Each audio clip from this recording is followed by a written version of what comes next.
অবশেষে ঢাকায় ফিরেছে ইতালির রোমে আটকা পড়া বিমান বাংলাদেশের ফ্লাইট। কানাডার টরন্টো থেকে ঢাকায় রওনা হয়ে যান্ত্রিক ত্রুটির কারণে রোমে প্রায় 40 ঘন্টা আটকে থাকেন বাংলাদেশের 170 জন যাত্রী।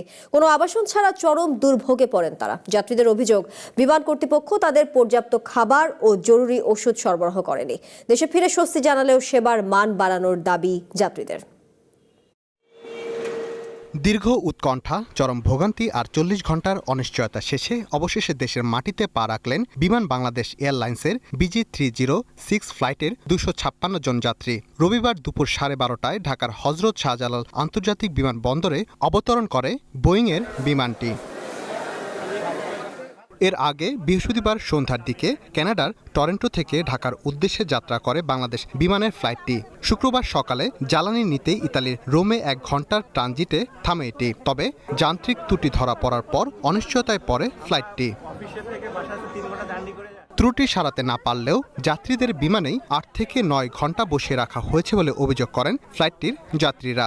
এমনকি বন্ধ করে দেওয়া হয় এসিও। এরপর বিমান থেকে নামিয়ে অন্যান্য দেশের পাসপোর্টধারীদের হোটেলে থাকার ব্যবস্থা করলেও রোমের ফিউমিচিনো বিমানবন্দর কর্তৃপক্ষের অনুমতি না থাকায় ভেতরে আটকা পড়েন বাংলাদেশের পাসপোর্টধারী প্রায় 170 জন যাত্রী।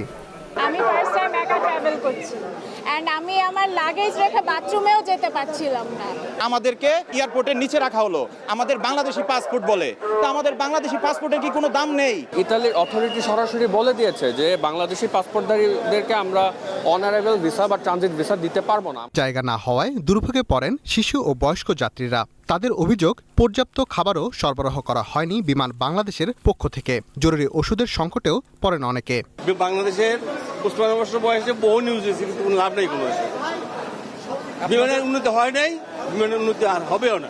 শুধু ইউএসএ এবং কানাডার যারা পাসপোর্টধারী শুধু তাদেরকেই হোটেল এবং খাবারের অ্যাকোমোডেশন দিয়েছে। আর বাংলাদেশি পাসপোর্টধারীদের কোনো ধরনের সুযোগ সুবিধা, খাবার দাবারের চরম পর্যায়ে তারা ভোগান্তির শিকার হয়েছে। প্রয়োজনীয় স্টেপ নিয়েছে এবং আমাদেরকে নিয়ে আসার জন্য বাংলাদেশকে ধন্যবাদ ডেফিনেটলি, বাট ওনাদের সার্ভিসটা আরো ভালো করা উচিত। আর কোনো যাত্রীকেই যেন এমন দুর্ভোগে পড়তে না হয় সেই দাবিও জানান বিমানটির ভুক্তভোগী যাত্রীরা। Rakib Hasan, one news, Dhaka.